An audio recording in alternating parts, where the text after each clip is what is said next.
نظر کی بے احتیاطی، غلط چیزیں دیکھنا، یہ دل کو سیاہ کر دیتا ہے، دل میں سیاہ نقطہ لگ جاتا ہے۔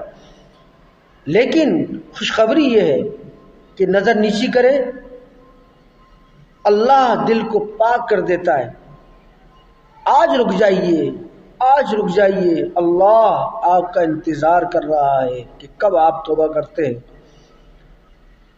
اللہ عز و جل کی رحمت سے مایوس نہ ہوئیے، بلکہ اللہ عز و جل کی طرف رجوع کیجئے، قرآن پاک کی تلاوت کیجئے، ذکر و اذکار کیجئے۔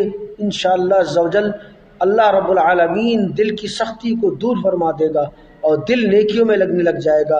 ویڈیو اچھی لگی ہو تو لائک کیجئے، چینل کو سبسکرائب کیجئے، بیل آئیکن کو پریس کیجئے اور کمنٹ سیکشن میں اللہ لکھ دیجئے۔